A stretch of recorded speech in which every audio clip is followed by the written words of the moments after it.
Welcome back. In this part, we'll be buried our world for generating a city, planning the layout, and adding the major roads.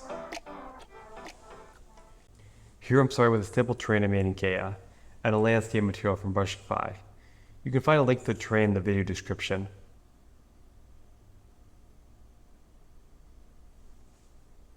Let's plan out the locations we want in our city. Like most real-world cities, we want the center of our city somewhere relatively flat and close to the water. I'll put the downtown area right along the shore here.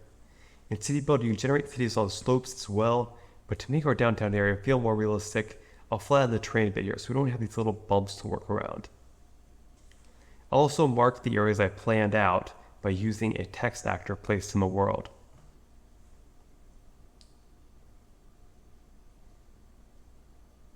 The next step is loading a city kit. Here I'll be using the free modern city kit from our website. With the kit loaded, we can now use some of the tools. Switch to the highway tool to draw our main roads. We have our tools up here, and then we have the settings down here. These settings control how the roads affect the terrain. We can choose which paint layer to affect here, so I'll go with Remove Procedural to clear out the procedural foliage underneath the road. Then this parameter changes which edit layer to affect, so we can leave that the default. With that out of the way, let's choose the 8-lane highway style and start drawing.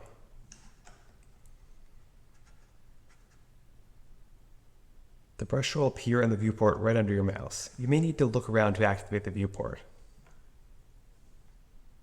I'll start drawing along the hill here by clicking in the world. You can see the landscape automatically deforming to align with the road.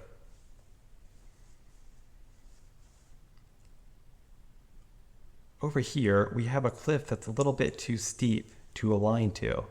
So let's actually turn off alignment and just draw straight through to the other side. If we use this method, CityBLD will automatically create a tunnel for us.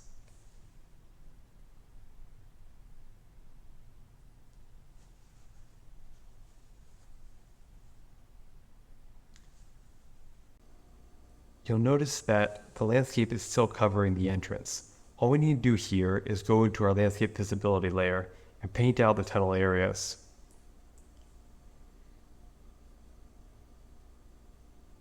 We'll also clear out the procedural foliage from these areas as well. Now let's make a few bridges. We can do this by just scrolling up on the mouse wheel to increase the elevation, and then continuing to draw normally.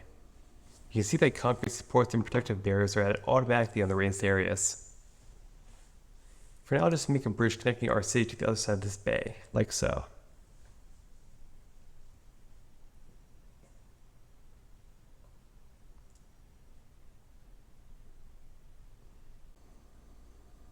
We'll finish off this step by running a few highways right along the coast here, and creating a few more bridges. You can always go back and modify the roads later by adjusting the spline points. And one more thing I want to cover.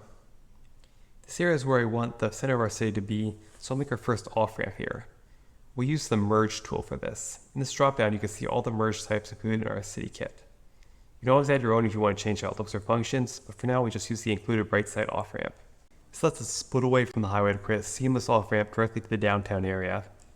I want this to take us toward the city center, so I'll raise this up using the mouse wheel and cross over the highway.